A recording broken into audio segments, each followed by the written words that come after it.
according to Zillow, the most affordable housing markets in the country, in order: Oklahoma City, Pittsburgh, Indianapolis, Memphis, St. Louis, Detroit, Birmingham, Kansas City.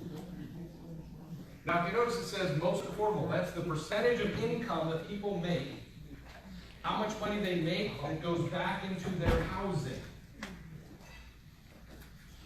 Oklahoma is around 15 or 16% of what somebody makes is going back into their housing. Here's another one from Realtor.com. They believe these are going to be the hot real estate markets. They made a prediction at the beginning of 2008. Based on jobs and things like that that are coming into the market: Las Vegas, Dallas, Deltona, by the way, is Deltona in Florida. It's on the coast of the East Coast. Stockton, Lakeland, Florida. Lakeland's on the West Coast. It's just outside of Tampa. Salt Lake City, Charlotte, Colorado Springs, Nashville, and Tulsa. By the way, what do 7 or 8 of these have in common? Sports states. Warm. What do you mean by warm? Sunny. Good weather.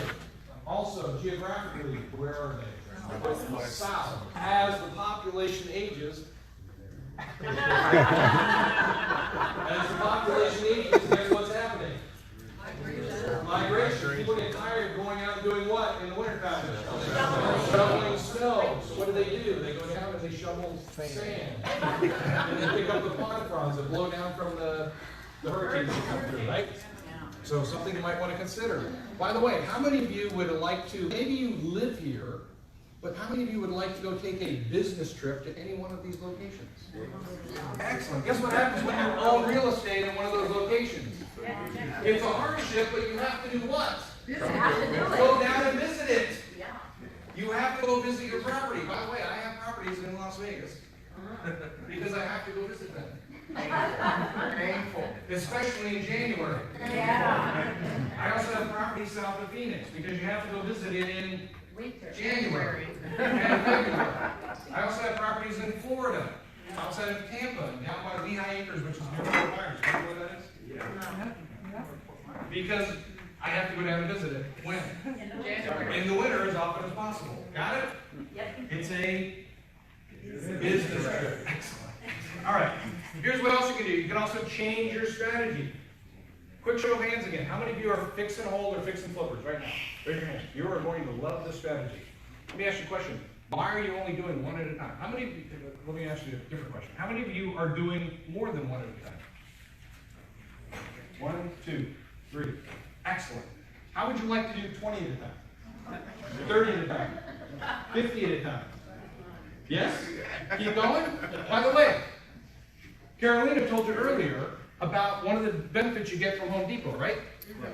Can you imagine walking into Home Depot and instead of buying paint for one house, or carpet or flooring for one house, or one refrigerator, or one stove, or one dishwasher, what if you went in and bought 30 at a time? Do you think you might get another discount? Yes. Yeah, when you walk in, it's not going to be, oh, welcome, Tom. It's going to be, oh, Mr. Zeeb, how can we help you?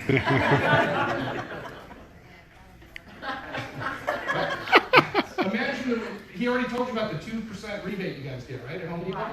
The average, we have a club like this in Colorado, it's called I-Corp. Their average member gets $750 back a year on their rebates. So, Tom, I don't know if he has those numbers. I know he keeps track of what you said was what, $53 million? Yeah. To spend at Home Depot? Correct. You might want to let them know on a per member basis how much that is on average per member. Yeah, I used to know that number. I can't remember offhand. It's huge. I know, but it's huge. I don't mean right now. We're Yeah. putting on the spot. But something you might want to consider because it's a huge, huge, huge benefit. It's rad. Change your strategy. Start rehabbing some older buildings. Okay? Here's one of the things you can do. Because prices are getting more competitive, why not go into buy a property that's 20, 30, 40 years old? 20, 30, 40 units. Instead of doing one unit at a time, you're now doing one building at a time.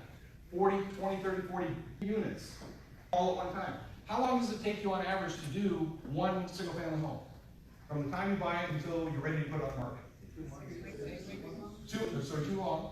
Too long. I know he said 2 months, he didn't get 2 months. So, to put it on, from the time you buy it until it's ready to go on the market. Ready to go on the market? Yes. Okay, 2 to 3 months. 2 to 3 months. Yeah. Too long. Now, is it going to take you 2 to 3 months for each unit in a 40-unit building? No. practice? No. It's taking you 2 to 3 months for each unit. What's happening? You guys are killing yourselves. You're taking way too much time, right? But once you get it ready to go, you go in to buy flooring for 40 units. Do you think it's going to take them that long? No. You come in, you rip everything out, you start going through, you fix everything, you paint it, and then you put in flooring. While they're fixing the floor, putting in the cabinets or whatever you want to put in, are somebody already working on the next one, ripping stuff out? And then the cabinets go in, and then everything else goes in, and the paint goes in. Yes. You get the system. You should be able to do a 40-unit building in under 6 months. Now, I'm going to show you some other numbers here later on that will blow your mind, because you actually control the value of the property. Unlike your single-family homes, where you're buying it based off of what? Comps. And also, but what are you basing it off of besides the comps? The comps set what level? ARV, which is after repair value. I'm going to show you here in a second how you can actually, you control the ARV of the property. Would that be okay? Yes. Okay, so moving right along. You can also shift to a completely different commercial asset. This is put out by Black Creek Group, blackcreekgroup.com. This is what they call their market cycle report. They have one for apartments, they have one for office buildings, they have one for strip malls, they have one for hotels. This shows all the other types of commercial property that you can buy. Let's see. Diane bought light industrial. Doesn't actually show light industrial, it does show industrial. Okay. But notice over here, and by the way, this is nationwide.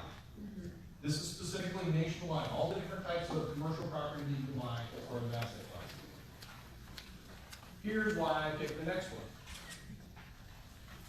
Look what happens here in DC. In the recovery phase is what? What's this right here?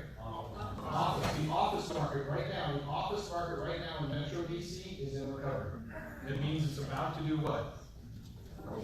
It's about to take off. So if you're interested in buying a commercial property, you can buy apartment buildings. I'm going to show you how to do that, but at the same time, all the stuff that you're going to learn tonight, Saturday, if you come to my 4-day boot camp, it's all the terminology, all the calculations are the same. Now is a good time if you're poised to buy something other than apartments.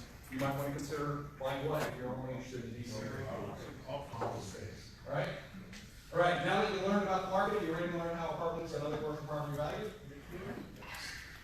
All right, let's chat about that. First off, whoops. So, anybody know John Burley? Sure do. John Burley is hilarious. John Burley He's a actually great teaches guy. people how to buy single-family homes and how to turn them into owner-financed properties where somebody else is paying you. One of the things he talks about is going into their unit their current unit, before you give them the keys to one of your units. No sooner did I meet John Burley, and a friend of mine sent me this picture that I'm about to show you because I thought it was hilarious. And what I did is I learned from it that it's not good enough just to walk in the unit, because however they take care of their current unit is what your place is going to look like in 3 months. I went one step further and said, you know what? You need to find a reason to open up the refrigerator door. Here's why. If you found this in your tenant's refrigerator, by the way, in case you can't read it, this is a beer titled F the Rent.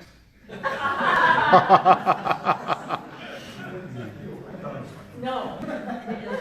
Yeah, would that be a problem if that was in your tenant's refrigerator? Yeah. Yeah, it's probably not something you want to do. All right, so here's a very quick APOD. APOD stands for Annual Property Operating Data.